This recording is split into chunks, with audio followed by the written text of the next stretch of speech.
Little Napoleon Emmanuel Macron has called a summit of the important EU leaders in Paris tomorrow. The fallout continues from the extraordinary performance of the US Vice President J.D. Vance, who slayed them all in his speech in Munich.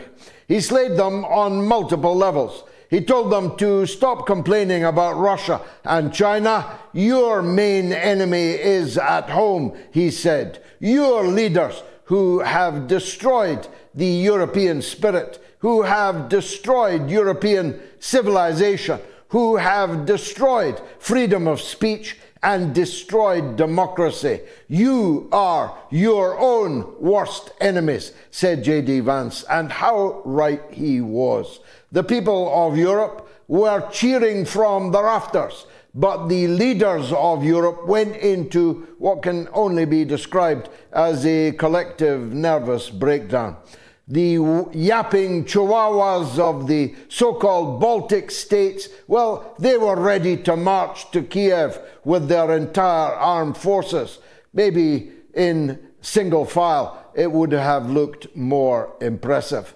But the German government went completely bananas. I say German government, though Germany actually doesn't really have a government at this point in time, and those who pretend to be its government are about to be swept away in a landslide defeat in the general election in Germany in just a few days' time. We'll be talking to one of the candidates from Hamburg, from the Sarah Wagenknecht faction, who is contesting a seat in that election in just an hour or so. But the French government too, and perhaps particularly, worst of all, as you might have expected, was Keir Starmer, the sub-Churchillian mutt who runs the United Kingdom. I say runs, but the only thing that's running in the United Kingdom is us running into the ground. The only person less popular on the entire European electoral and political stage would be Macron and Schulz. But between the three of them, they could barely muster 30% of public opinion behind them. And that's all three of them put together. The truth is that Keir Starmer's vainglorious pledge that Britain will ensure that Ukraine joins NATO after the leader and mainstay of NATO, the United States, has declared that Ukraine will never join NATO, is an indication that Keir Starmer has taken leave of his senses. He has declared war not only on Vladimir Putin and the Russian Federation, but Donald Trump and the United States of America. This in a country rapidly going bankrupt. This in a country facing an almighty recession. This in a country whose old people are shivering through a cold winter without even the minimal benefit of the cold weather allowance that they were formerly paid, which was axed to give the entire money and more to Volodymyr Zelensky. This man is the head of a country whose armed forces would have comfortably fit into the Tottenham Hotspur Stadium this afternoon, with room for a lot of double-decker buses behind both goals. This is a man whose Royal Navy has been run down to the point of parody. This is a man who cannot recruit or retain soldiers. This is a man who only has nuclear weapons. That's when they are working. That's when the submarines are not snarled up in Faslane. And that's, of course, dependent on the United States agreeing to allow the British to fire what are effectively joint-controlled nuclear weapons. And, of course, firing our nuclear weapons at Russia means national extinction within the next 12 minutes. A rather Pyrrhic victory, one might say. But all in all, the European leaders are in a state of total panic. Some of you laughed at me when I said on here, 12 months or so ago, maybe less, that Article 5 was a fake barrier, a fake balustrade on which we were stood. The idea that the Americans would risk intercontinental ballistic nuclear hypersonic war to defend, I don't know, Belgium or Poland or Britain was utterly fanciful.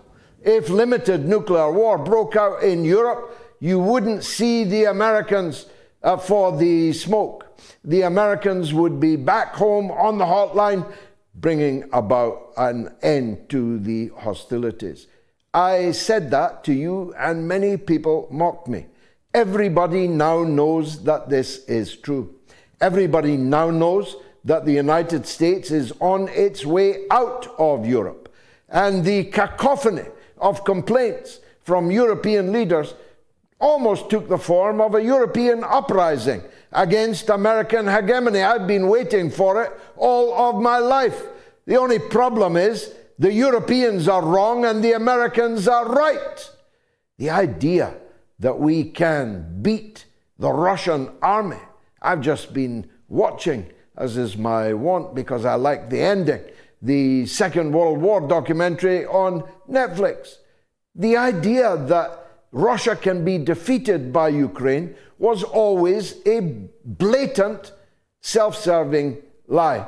Yet every politician in Western countries and every journalist and broadcaster repeated that lie ad nauseum, almost as if they themselves believed it. And maybe they did. That's the class of journalists and broadcasters and politicians that we have in our countries today. But the anti-American uprising is an uprising in favor of more and more and more war. The anti-American uprising in Europe today is an uprising against peace. Can you believe it? I mean, I know we're in an era of cross-dressing, but the so-called center and even the so-called left are demanding more war, and Donald Trump is demanding peace and a peace dividend. Trump went on to say he had proposed in his phone call to Putin a cut in the nuclear arsenals of America, Russia, and China of 50%. Did you see CND celebrating? Did you see Stop the War waving their flags? Did you see anybody recognizably on the center left or from the old peace movement, as it was called? Did you see any of them hail Trump's idea? Trump said that he wanted new agreements, new treaties, a cut of 50% in nuclear weapons, and significant drawdown in forces on both sides of the divide in Europe. What's wrong with that? How could anybody be against that? Well, they are against it. All over Europe, they're holding a summit in Paris tomorrow to try and block it, but they cannot block it. Because, as I've said to you so often, the European Union and Britain are in exactly the same place as Mussolini used to be in the 1930s, going around the world threatening people with Germany's army.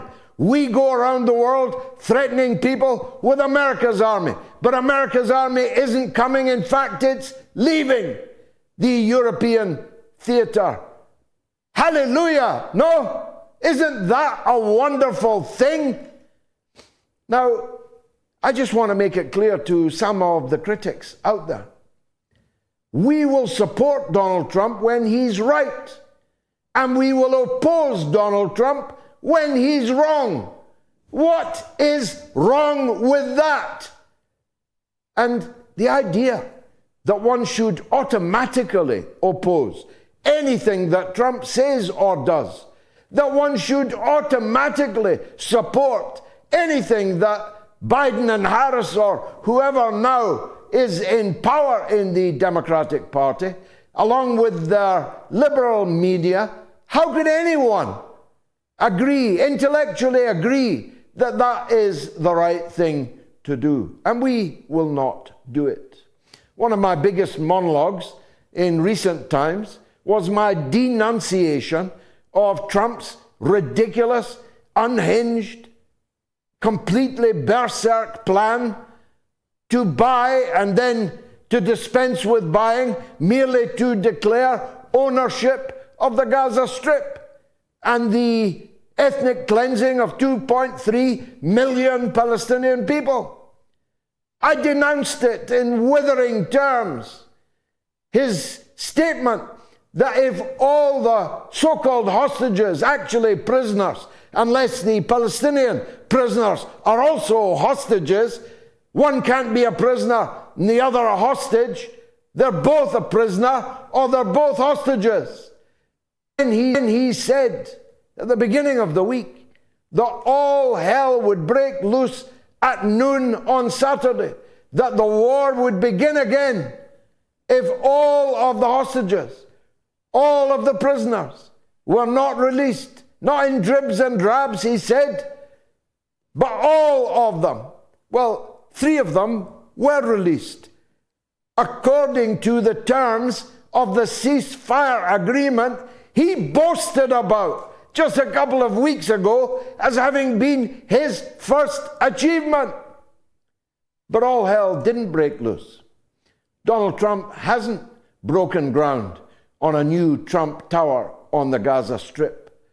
And so again, I say to you, again, what's important is not what Donald Trump says, but what Donald Trump does. He says all kinds of things, like a braggart in a bar, like Tony Soprano. He says a lot of things. Many of the things he says are just garbage. But the end result has been that the ceasefire in Gaza is still intact, more or less, despite the usual atrocities committed during ceasefires by the Israeli side, as has been the case in every ceasefire. But the prisoners are being released according to the deal that Trump says was his deal. Now, as long as that continues, as long as no attempt is made to place 2 million Palestinians on ships or cattle trucks or to drive them into the Sinai desert, then we're actually better off than we were under the Biden-Harris administration, which gave everything that Netanyahu asked for and did nothing to try to bring about an end to the slaughter. I don't know about you. I'm not sure that I could even psychologically bear, to go back to the time of a week or 2 ago when every time you opened your telephone you saw another little child massacred, completely desecrated, completely mutilated, saw another woman lying dead in the street. I, myself, can hardly bear to think of the idea of going back to those days. So far, so good. If not good, then not as bad as the rhetoric would have led you to believe. So I'm still saying that Trump, with his plugs being pulled all over Europe, the lights going out all over Europe, the lights of a foolish folly, whereby the Europeans thought that by slavish obedience to American presidents they had earned themselves the right to expect eternal American protection in Europe. Now they are saying for Paris tomorrow, they need a European security policy. I agree with that. The Europeans, including the UK, need a security policy. Here is what that security policy should be. A pan-European security pact doesn't need to be an organization. It needs to be a pact which offers security to all in Europe and insecurity to none. That means Russia must be a part of that security agreement. What would be wrong with that? Putin asked for that 25 years ago. Putin asked for it in Munich 17 years ago, in the last great speech that was made in that city. He told them what Russia's red lines were, and he told them the way to avoid the kind of conflict which has now bled us all white and bled the Ukrainian nation red and put 1 million Ukrainians in an early grave. And his plan is the right plan. Include us in the security pact, include us in security guarantees, us to you, you to us, and there is no need to spend trillions of dollars and oceans of blood to bring about what in the end is a Pax Russiana. The Russians have already won this war, but they are not stopping it. They will continue to advance and advance and advance until an agreement is reached. And that means the liberation of great Russian cities like Odessa. It means the conquering of the seaboard on the Black Sea, so that the Black Sea can never be a NATO lake, which threatens the security of the Russian people. Lastly, Kellogg's Rice Krispie or Kellogg's Flake, General Kellogg, he says that they are going to try and detach Russia from China. You might as well be chasing moonbeams. You are living in cloud cuckoo land if you think that having created this great, mighty, prosperous Eurasian landmass and turned it into a world beater economically and militarily, that Russia is going to accept the blandishments of a Western European and North American continent who couldn't be trusted in any circumstances, always to do what they promised to do. We're going to Gaza, where our first guest is Abu Bakr Abed, a renowned Palestinian journalist and commentator, although he's a very young man indeed. He's a star about to be born on the mother of all talk shows right now. Stay tuned.